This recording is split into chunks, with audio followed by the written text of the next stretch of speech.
Bom dia a todas e todos, sejam muito bem-vindas e bem-vindos a mais um ICL Mercado Investimentos.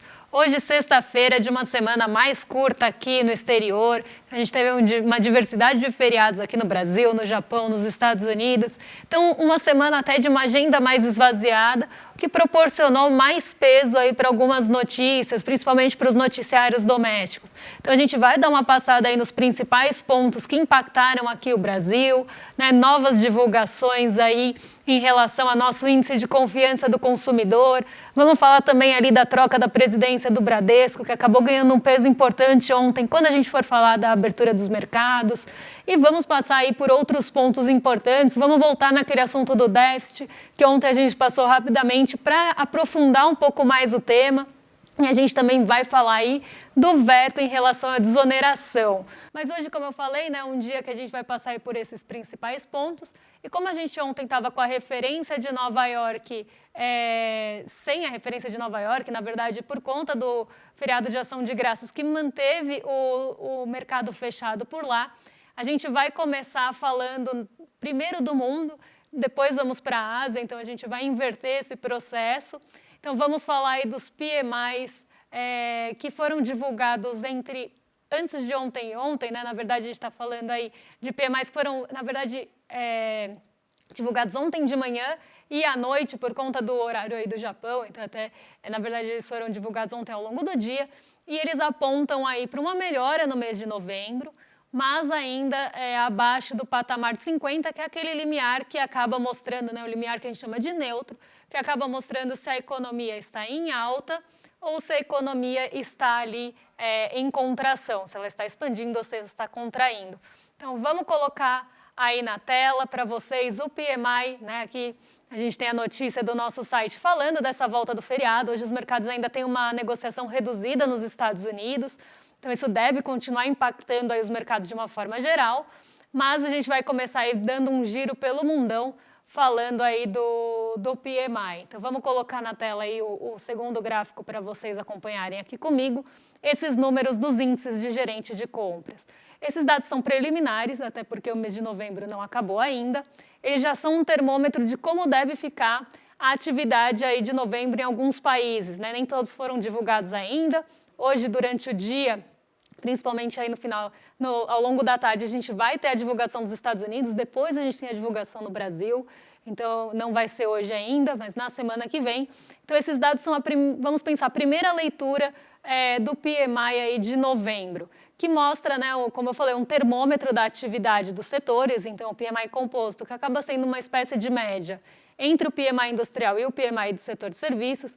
Sempre aparece uma dúvida aqui no nosso chat, né? O que quer dizer PMI?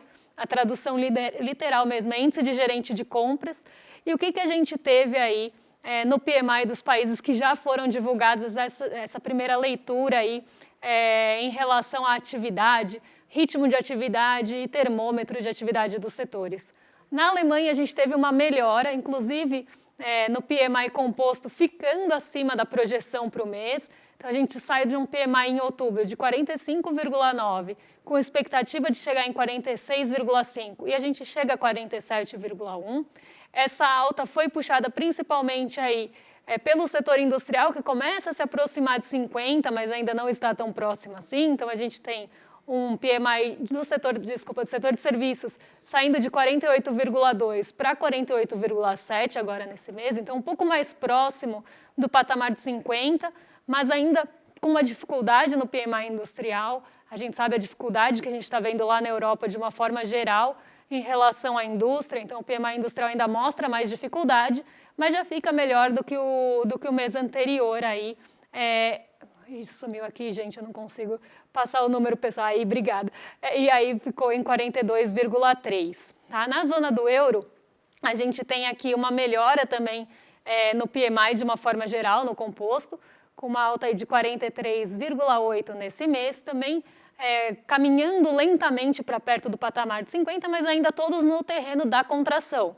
Né? Quando a gente fala de terreno da contração, é porque a economia ela está enxugando, ela está contraindo.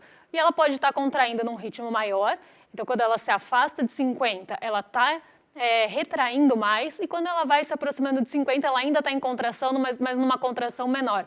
É como se a gente estivesse pensando numa aceleração mesmo, né? Se ela está num ritmo mais lento ou mais acelerado aí de expansão e de contração. Então, o que a gente vê na Europa, né, de uma forma geral, até para não passar todos os números com vocês, porque vocês estão vendo aí na tela, a gente vê uma Europa abaixo do patamar de 50 na maioria dos casos, um pouco acima, inclusive, das perspectivas, as projeções por lá não estavam tão boas, até porque a gente vem de meses de muita dificuldade nos setores europeus de uma forma geral.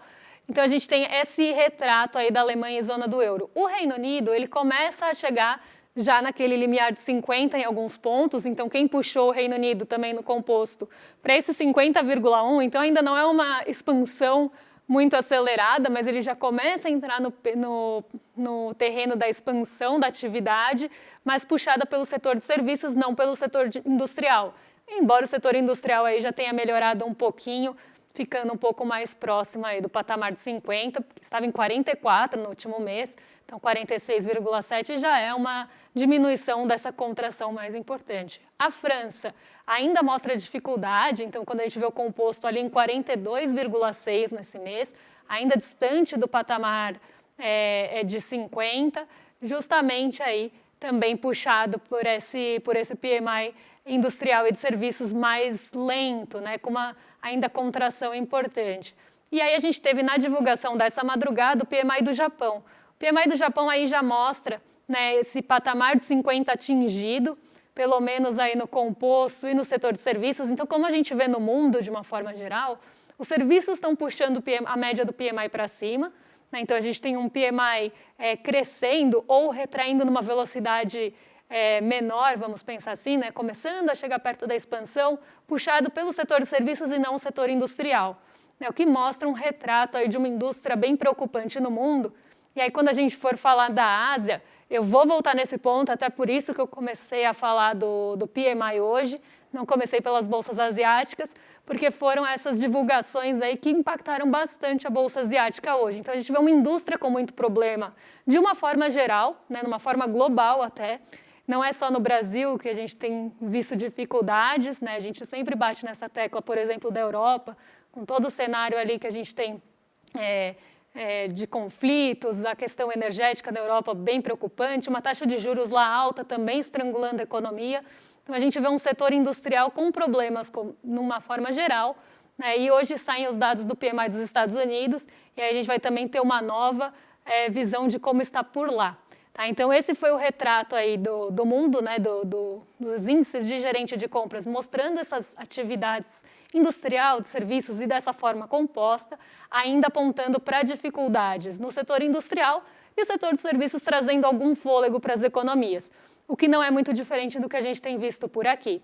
Tá? Então, vamos passar pelo movimento asiático, porque hoje as bolsas por lá, né, ainda sem a referência de Nova York ontem, porque os mercados estavam fechados e a Ásia opera durante a madrugada, os fatores locais acabaram impactando bastante o movimento das bolsas asiáticas hoje. Então, o Xangai Composto que vocês estão vendo aí na tela, ele recuou 0,68% hoje, justamente porque a gente tem um movimento de estímulos acontecendo na China, principalmente aí estímulos ligados ao setor imobiliário. Então, a gente tem esses estímulos acontecendo, alguns setores até respondendo mais rapidamente a isso. Então, a gente tem o preço do minério de ferro, inclusive, subindo bastante nesses últimos dias, o que fez até com que reguladores chineses pedissem ali para que agentes não especulassem no mercado futuro. Eles acabaram falando que vão ali mostrar ali até posicionamentos mais rígidos em relação a esse tipo de especulação, que os preços não subam tanto.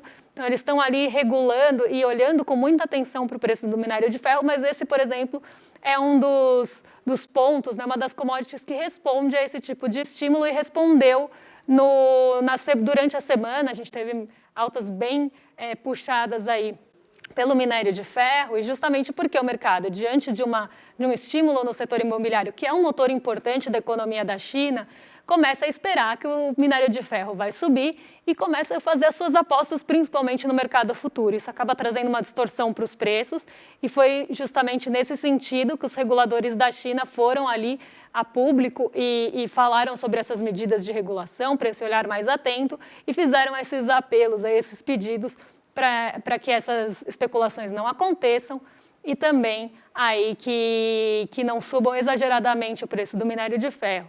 Então, a gente tem a China, por um lado, tendo ali não medindo, como eu sempre falo aqui, esforços para tentar estimular a economia, e o setor imobiliário chinês, que vem apresentando dificuldade, mas, apesar disso, a gente tem uma China ainda ali com muita cautela, um mercado com muita cautela em relação ao setor imobiliário, porque ele ainda enfrenta dificuldades.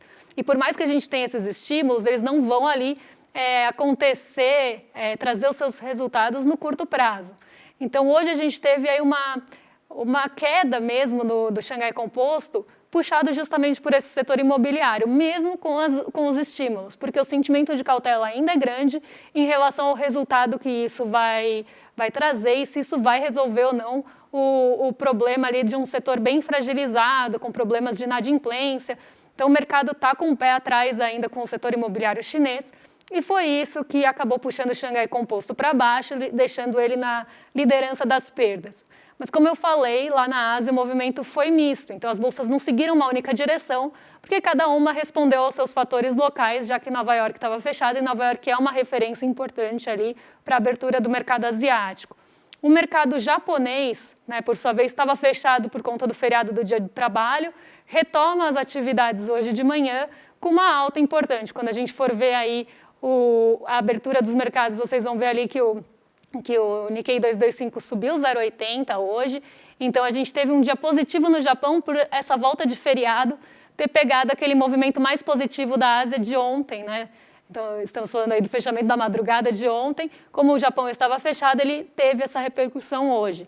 Mas um dia misto na Ásia, o que vai até ser um ponto importante aí em outras bolsas.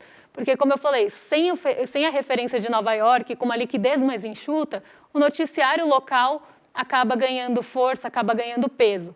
Então, a gente tem aí essa importância do noticiário local e de algumas notícias, às vezes até relacionadas a um mercado local ali, que podem, como foi o caso do nosso Bradesco ontem, que podem impulsionar mais do que até num dia comum impulsionaria a Bolsa.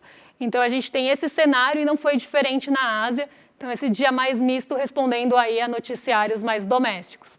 Agora, a gente vem aqui para o Brasil, porque a gente vai falar do índice de confiança ao consumidor da FGV. Vamos ver se o André conseguiu aqui voltar com a gente.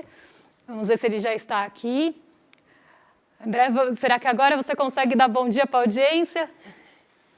Eu vou conseguir dar bom dia sim, gente. A gente conseguiu dar um jeito aqui, a famosa gambiarrinha aqui, Depois de 2 dias longe, e o pior ainda, acordei hoje com uma tremenda gripe, se não fosse aí para ajudar mais ainda aí, porque por isso que eu estou aqui em casa, inclusive, mas eu queria dar bom dia a todo mundo. E vamos falar então, Débora, dessa questão do índice de confiança que caiu, 0,2 pontos percentuais aí, em novembro, que é o mês de Black Friday, inclusive, então o consumidor não está muito confiante aí para realizar essas compras, E a gente está vendo nas pesquisas aí que, mesmo com a economia mostrando dados cada vez melhores, a gente está aí com uma economia, as pessoas não estão confiando muito na economia, isso está fazendo, inclusive, cair o setor de serviços, Então é uma coisa bem complicada, Débora?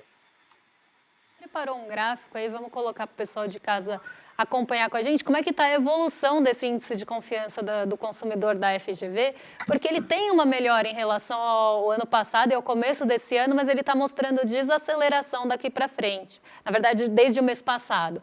Então, a gente sai de um patamar de 88, lembrando que aqui são pontos, Então, a gente está falando aí de uma base 100, então a gente sai aí de 88 em dezembro, a gente tem ali uma queda em fevereiro, então até fevereiro a gente viu um movimento de queda no fim do ano passado para o começo desse ano e a gente começa a ter uma ascensão desse sentimento do consumidor. E aqui sempre vale lembrar, né, que o sentimento do consumidor, quando a gente fala de sentimento de indústria, enfim, são expectativas e expectativas mexem muito com perspectivas aí para o país, perspectivas de investimento. Então a gente vê aqui um consumidor ficando bem confiante de março até agosto, que a gente vê uma ascensão importante, chegando até a 96,8 pontos. Na verdade, até setembro, desculpa, que chega a 97, que é o pico aí dos últimos 12 meses. E a gente começa a ver uma queda nessa confiança do consumidor. E aqui a gente tem alguns pontos, né, que a gente precisa falar, né, principalmente de onde vem essa queda e de onde vem a confiança. A queda foi puxada principalmente por pessoas com renda até R$ 2.100.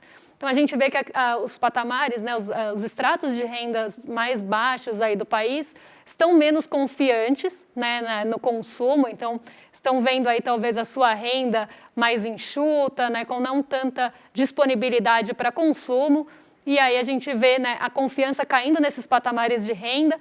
Entre aqueles patamares de renda médios, a gente vê até uma alta ali da confiança, e patamares de rendas mais altos a gente vê uma estabilidade.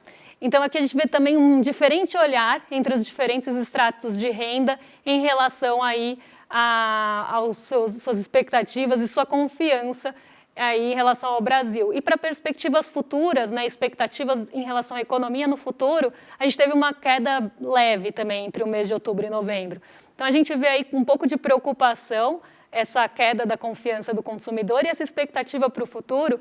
E aí acho que a gente volta até naqueles pontos que a gente sempre fala aqui, né? Como é que o noticiário está trabalhando com a confiança do consumidor, quando fala, por exemplo, que a gente tem queda na inflação, mas os preços ainda estão altos. Isso tudo acaba mexendo psicologicamente também com as pessoas, com aí a massa aí da população brasileira, e a gente tem esse tipo de resposta. Porque quando a gente olha dados aí, a inflação realmente está caindo, a gente tem uma queda no desemprego, um aumento de renda, mas parece que a perspectiva do consumidor não responde tão rapidamente a isso. E como o André falou, um mês preocupante, porque em novembro a gente tem aí eventos como a gente está tendo hoje de Black Friday, já começa a ter ali uma perspectiva de aceleração de compras para fim de ano, mas parece que a confiança do consumidor não está acompanhando muito isso, né, André? Então, exatamente isso. O grande problema que a gente está vendo é, por exemplo, saiu a pesquisa, se eu não me engano foi da Quest, né? Ele está falando que o brasileiro está muito preocupado com a questão fiscal brasileira. Então você vê assim que a narrativa está ganhando realmente essa narrativa aí de responsabilidade, de que esses gastos excessivos, como se tivesse aumentado alguma coisa os gastos, na verdade a gente está só tentando aumentar a receita, né? Nesse momento. Então fizeram justamente todo essa narrativa aí e começa a ter uma queda, inclusive, na percepção que as pessoas têm em relação à economia, né? A gente vê aí que no terceiro trimestre, que já era esperado uma queda, mas você vê que os dados eles foram bem abaixo. Depois do mês de julho, que as pessoas saíram para viajar, compraram coisas, passaram 2 meses aí sem grandes aumentos de gastos em serviços e consumo, né? Então, você tem então que a economia baixou mais, inclusive, do que era esperado. A gente viu os dados macrofiscais ontem, né? Que inclusive o governo refez suas perspectivas por causa da queda no volume de serviços, né? Então, serviço você também tem comércio dentro, né? Então você vê que o brasileiro ele se segurou, né? Mesmo com o aumento de renda que vem se mostrando, mesmo com redução do desemprego. Então o brasileiro aí está meio que assim, está numa situação meio estranha, né? Ele está vendo os dados melhorarem, né? A inflação abaixar, a economia crescendo, não nesse mês, não nesse trimestre, mas nos outros trimestres a economia crescendo, a renda aumentando, melhorando a questão, por exemplo, de desenrola e tudo mais. Só que mesmo assim parece que não confia. Então acho que também falta uma questão de comunicação do governo, né? Então acho que é mais ou menos nesse bololô aí, Débora. Você falou agora, né, dessas notícias aí de gastos fiscais. A gente tem até aquela notícia de que a gente falou dela brevemente ontem, mas eu prometi que a gente ia voltar com um pouquinho mais de tempo para falar desse déficit que deve ser maior nesse ano agora de 2023. Né, a gente já teve um aumento dessa projeção de déficit e me espanta muito assim a população reagir a questões fiscais. É o que a gente vê que é justamente como essa matéria, como essa notícia, como está chegando isso à população. É o que eu sempre falo, né? Quando eu estava no mercado financeiro, eu ouvia muito falar no risco fiscal. Isso é uma coisa que eu luto contra desde quando eu estava lá, aí nos meus anos de mercado financeiro, era uma coisa que eu já nadava contra. Mas eu via que isso era tão repetido que acabava entrando na cabeça das pessoas, mesmo sem elas entenderem o que estava sendo dito ali. Então a gente vê acho que esse reflexo, essa repercussão na cabeça das pessoas, justamente de uma coisa que é tão repetida, é tão martelada. E aí eu volto até no ponto de ontem, né, que eu falei que a gente tinha que olhar a notícia com mais cuidado, não só pelos dados que ela estava apresentando, mas como elas aparecem para a maioria das pessoas, porque às vezes pode trazer ali até uma expectativa ou uma falsa ali, a impressão que ela tem muito mais peso do que ela tem. Né? Então, aqui a gente vai trazer a notícia do déficit, a gente vai comentar com vocês, como eu falei ontem, até porque eu acho que esse é um ponto importante, por mais que a gente fale, a gente vai falar dele de novo? Sim, a gente vai falar dele de novo. Então, vamos colocar aí na tela a notícia do nosso site, para vocês, quem quiser entrar ali com mais detalhes para ler a notícia completa, que tem bastante informação, está lá no nosso CL Economia. Mas vamos aí falar dessa elevação, né, do déficit aí desse ano, que pode aí impactar bastante, inclusive dificultar e trazer cenários desafiadores aí para o ano que vem, né, André?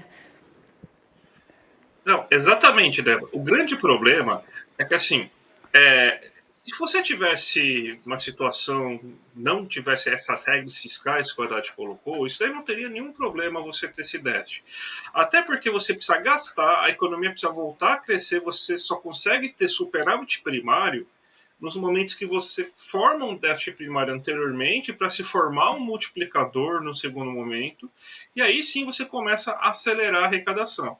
E aqui no Brasil a gente tem uma peculiaridade, né, que boa parte dos setores que mais arrecadam são cheios de desonerações fiscais, a gente vai até falar isso daqui a pouco na próxima notícia, né? E também você tem uma dependência muito grande aí do ciclo de commodities para você conseguir arrecadação. Mas, assim, em situações fiscais você não teria problema nenhum em ter esse déficit, sabendo que no médio prazo, em 2, 3 anos, esse déficit viraria um superávit tranquilamente, que foi basicamente a história que você teve no Lula 1, Lula 2, né? Então, e até no Dilma 1 foi essa a história também, né? Mesmo com o último ano começando a cair o déficit, justamente quando cortou os gastos, né? Tem uma estranha correlação aí de que desde que a gente começou um período de mais austeridade fiscal, corte de gastos e tudo mais, a gente nunca conseguiu ter superávit que nem a gente teve no começo dos anos 2000, né? Será que é alguma coisa a ver, talvez, né? Mas voltando aqui ao ponto principal, não teria problema. O problema é que o Haddad se enfiou nesse buraco.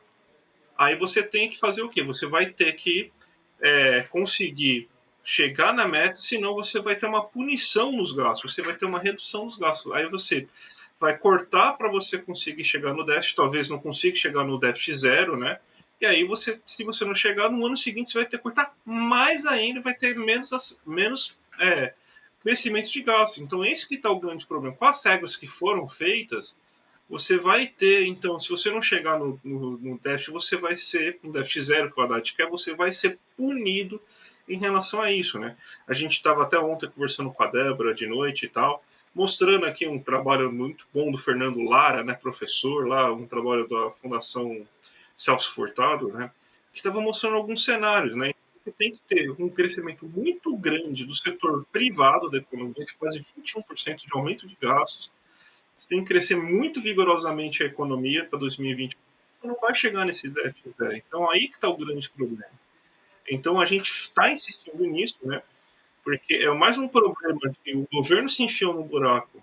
Isso aí não vai ter feito quase que nenhum na economia, tá? Porque se você tivesse déficit. Mas já que você tem que seguir essa regra, esse que é aí que está morando o problema, porque o governo obrigatoriamente vai cortar gastos. Então é aí que mora o grande problema, porque o governo se enfiou no buraco e agora ele vai ter que sair disso. Aí Esse que está aí, o que é o grande problema, né? Mas isso, se você tivesse déficit maior esse ano do que você estava previsto, vai mudar o dólar? Não vai mudar o dólar.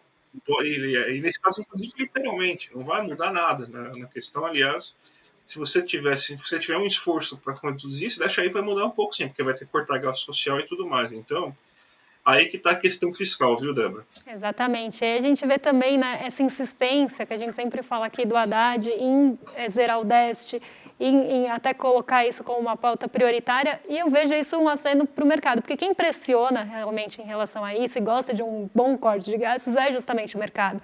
E a gente não cansa de ver aí esses acenos.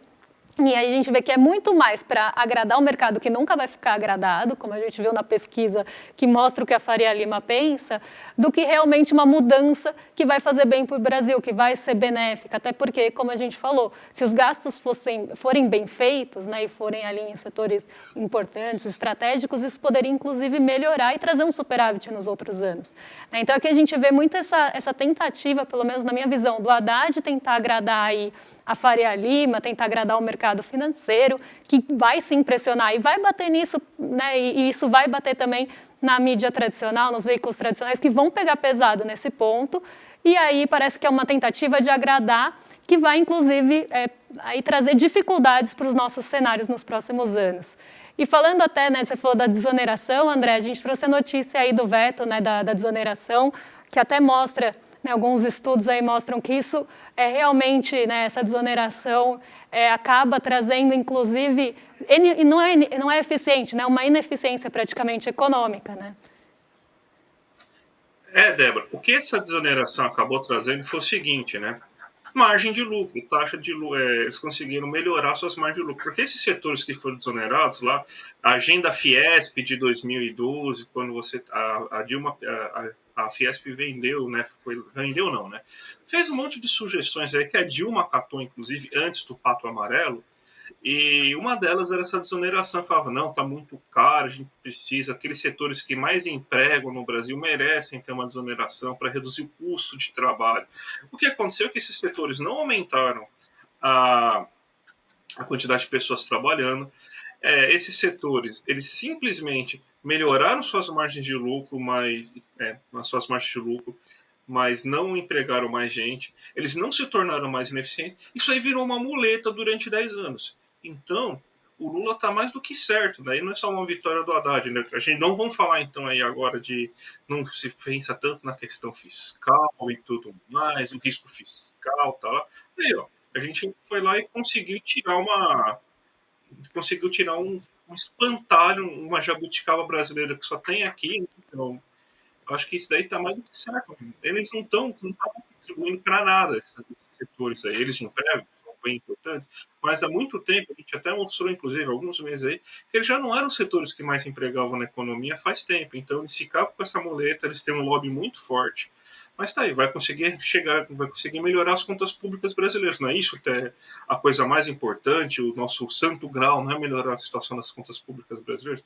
Uma boa notícia aí, vamos ver se o mercado se acalma ou se a desculpa de você melhorar as contas públicas é só cortar gasto social, né? Porque o problema não é o rico não pagar imposto, o problema não é o rico pagando mais imposto, né? Que não pode dar dinheiro para pobre, né? Essa aí, na verdade, é a grande questão aí do mercado financeiro, né, Débora? Exatamente. Quando a gente ouve falar em risco fiscal, o primeiro alerta que acende aqui é porque geralmente o mercado está querendo que corte gasto, que vá para o lombo do trabalhador, né? Então, é justamente por aí. Né? A gente vê que tem essa pressão justamente para esse tipo de corte, mas não é para esse tipo de medida que o mercado vai reagir bem. Né? Pode até reagir bem num primeiro momento, pensando nesse fiscal, mas ele vai ficar muito mais agradado se forem cortes de gasto social. E normalmente, tá, gente, pode reparar, toda vez que se fala em gasto social, que o risco fiscal volta aí como um fantasma para assombrar todo mundo, já que a gente brinca que ele é o primo do fantasma do comunismo. André, obrigada aí por estar com a gente hoje, mesmo que remotamente. Eu vou me despedir de você, vou falar da abertura do mercado rapidinho. Então, bom dia para você, bom fim de semana, se você quiser se despedir aí do pessoal. Vou me despedir sim, depois de alguns problemas técnicos, tá, algumas gambiarras, alguns dias longe aí, mesmo com a gripe. Prazer aí, voltar aqui semana que vem, volto no estúdio aí, fiquem tranquilos, gente. Então, bom fim de semana, Débora. ver o que vai acontecer no mercado aí. Mas tchau, gente. Até mais. Tchau, tchau, André. Melhoras. Bom, vamos falar agora, né, da abertura de mercado, porque hoje a gente tem também uma negociação mais reduzida em Nova York, apesar aí da doação de graças, né, ter sido ontem o dia de manter o mercado fechado. Hoje o mercado opera com algumas limitações, então deve ser um dia ainda de agenda mais esvaziada e deve pesar, como eu falei já no início do programa, já dei um spoiler para vocês, que o que deve pesar é agenda local. Aqui no Brasil, a gente vê a Bolsa caindo 0,63, o que não é de se espantar, porque ontem a Bolsa chegou no seu melhor patamar desde meados de julho de 2021, então mais aí de 2 anos que a gente não via a Bolsa no patamar dos 126 mil pontos e acima disso, né? A última vez que a gente viu foi em 15 de julho, que ficou em 127.500 pontos de 2021, tá, gente? Então, faz realmente bastante tempo, então hoje é natural que aconteça aquele movimento de realização de lucros. Então a Bolsa subiu muito essa semana, já atingiu alta de mais de 11,8% no mês de novembro, então a gente deve ter sim uma realização de ganhos, o que não é de se espantar, até porque a gente tem uma agenda de indicadores esvaziada aqui no Brasil, a gente tem uma agenda de indicadores esvaziada de uma forma geral, então hoje realmente os únicos dados que saem são os índices de gerente de compras dos Estados Unidos, que ainda não foram divulgados, na verdade devem estar sendo agora. Então aqui a gente tem esse retrato aí da nossa Bolsa hoje caindo em meio à realização de ganhos. Então quando a gente chega num certo patamar de ganho, o mercado vende alguns ativos para realizar lucro mesmo e voltar aí a montar suas posições em um outro momento. Esse movimento é bem importante e acontece aí quando a gente chega em certos pontos que a gente chama até de resistência, porque tem dificuldade de furar para cima. O S&P 500 opera próxima à estabilidade, hoje deve ser um dia de liquidez muito baixa ali nos Estados Unidos, então deve ser um dia aí com pouca movimentação, um dia mais brando, ainda mais em dia de poucos catalisadores. Como eu falei, Nikkei 225 hoje fecha positivo porque volta do feriado e pega aquele otimismo do dia anterior que a bolsa japonesa estava fechada. O dólar cai mesmo com a nossa bolsa em queda. Ontem a gente teve até um dólar em alta por aqui, mas como eu falei, sem a referência de Nova York, o dólar acaba respondendo muito aí a movimentos mais de demanda e mais ligados aqui à nossa economia doméstica. Então, hoje o dólar cai acompanhando a DXY, que mede dólar frente aos pares, e o petróleo Brent volta a subir um pouquinho depois de consecutivas quedas, inclusive quedas fortes, porque aquela reunião do OPEP foi adiada. E o que o mercado começou a olhar, né? O que ele começou a olhar com mais atenção? Que parece que a OPEP não está com uma direção única ali em opinião, em ideias para cortes de oferta ou até mesmo produção da commodity. Então, o mercado começou a achar que a OPEP não está unida ali nas suas pretensões para commodity. Isso fez com que o petróleo caísse aí vários dias consecutivos. Isso até impactou bastante aqui o nosso mercado de petróleo. As ações ligadas a petróleo caíram bastante. Então, hoje o petróleo volta a se recuperar, mas ainda de uma forma bem moderada. Aí é 81 dólares por barril. Então, hoje deve ser um dia também mais brando, um dia de realização de ganhos aqui no Brasil. Não devemos ver aí movimentos tão bruscos na nossa bolsa e devemos fechar, sim, a semana ainda no positivo, como previa a maioria aí dos entrevistados na semana para o termômetro da bolsa. Então, segunda-feira a gente volta, inclusive, para ver quem acertou, né, se a bolsa realmente subiu na semana e como é que estão as previsões para a semana que vem. Então, esse é o giro aí de mercado, hoje até de uma forma mais enxuta, porque a gente tem realmente poucos catalisadores e vocês já sabem, né, a partir das 5 horas a gente continua com programação aqui com vocês, com o Rolê ICL às 5 horas, depois temos em sequência o ICL Notícias segunda edição, com a Gabi Varela e o Chico Pinheiro, Chico Sá, né, que vão estar aí com vocês durante a noite. Depois nós temos aí no final do dia o Sinapse, né, com a Roberta Garcia e o César Calerron, e aí nós estamos de volta na segunda-feira, a partir das 7 da manhã, já com aquela sequência que vocês conhecem, do Desperta, ICL Notícias primeira edição, o Em Detalhes em seguida, e a gente às 11 horas da manhã trazendo aí as principais notícias aí do mercado, dos investimentos, o que a gente tem de novo na nossa economia. E aí vocês já sabem, né? Segunda-feira é dia da gente ver o mau humor ou o bom humor do mercado, ver como é que as bolsas estão previstas para a semana e vamos aí trazer esses indicadores que sairão hoje à tarde, com mais atualização para vocês. Então, bom fim de semana e até segunda-feira.